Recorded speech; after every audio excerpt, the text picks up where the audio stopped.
see to your right is just one example of the slaughter that has gone on inside Iraq. That just happened on September 1st, 2013. 52 Camp Ashraf residents were massacred without any warning. Military officials came in and killed 52 people, injured hundreds and hundreds of people. Those are the faces of the human beings who were destroyed that day. That's not the only attack that has taken place in Iraq. If I have it correct, under the Maliki regime, there have been at least 6 attacks, 3 on Ashraf, 3 on Liberty. And you say to yourself, how can this happen in this day and age? How can this possibly happen? Remember, every single one of these people, every single person that you see there on that wall who was slaughtered, who was massacred, had a letter of protection from our government. They were all given a promise of protection by the United States of America. And every single one of them was slaughtered despite that. If we fail to be outraged by it, if the Obama administration fails to be outraged by it, if we as citizens fail to be outraged by it, we have lost our honor. We no longer are a country of honor. We're no longer a country that can be respected. This is a group, and we'll discuss it over the course of the next period of time in more detail. This is a group that is in opposition to the mullahs, to the religious theocracy of Iran. They believe that that government should be overthrown. They believe it should be replaced with a government, and Madam Rajavi, who is the president-elect, outlined those principles very, very well.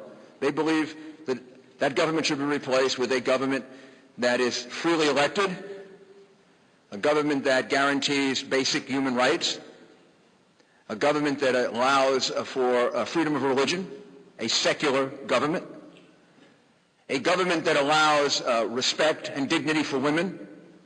In fact, this organization is run by a woman, and I've worked with this organization for 5 or 6 years now at great length, and many of the significant positions in this organization are held by women. This is an organization that practices what it preaches. It would be so wonderful for the Middle East if an organization like this was able to play a substantial role in government. What a great example for the rest of the Middle East. This is what they stand for. Over the last number of years, the organization worked hard to try to overthrow the government of Iran, to try to overthrow the theocracy. There were many ups, many downs. And then came the Iraq War. And a group of these patriots were at Camp Ashraf in Iraq. Now the United States was there, and they were promised protection by the United States government. And the United States government has completely reneged and broken that promise, as have the United Nations. What has Iraq become? Iraq has become a client state of Iran. And if Iran wants some of these people killed, which it does periodically, then Iraq, on its own or with the help of Iranian agents, invades Ashraf or Liberty and kills them. We did it before in 2002, 2003, 2004, 2005.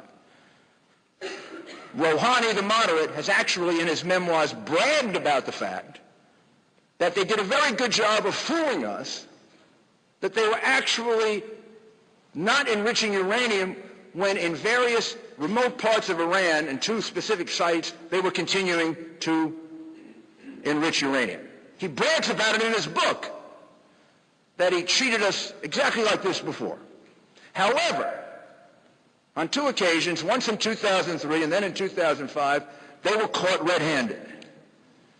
They were caught cheating, and they were exposed to the world. Who caught them? The MEK caught them. They were exposed by representatives of the MEK inside Iran, who put their lives at risk, some of whom lost their lives in order to do this. And they were exposed to the world as cheaters. Right now, if we're in favor of regime change in Syria, we don't know who to replace the regime with. Here, we know who we're going to get. We know at least in part who we're going to get. We're going to get Madam Rajavi. We're going to get the people who stand for these principles of a constitution, democracy, a rule of law, women being allowed in government, a non-nuclear Iran. We know what we're going to get. So I conclude, as I always do, because I know this is going to be played in Camp Liberty at some point in the next few days. And I want to say a special word to the people in Camp Liberty. You and I are deeply involved in this, and I hope many of you become deeply involved in it. But our lives are not at risk, theirs are. And when the history of Iran is written, and when Iran becomes a free and democratic country, as it will become, I don't know when, it could be sooner, it could be later, it could be much sooner than we think. That's happened before in these situations. It could be somewhat later than we think. But Iran will become a free country. Then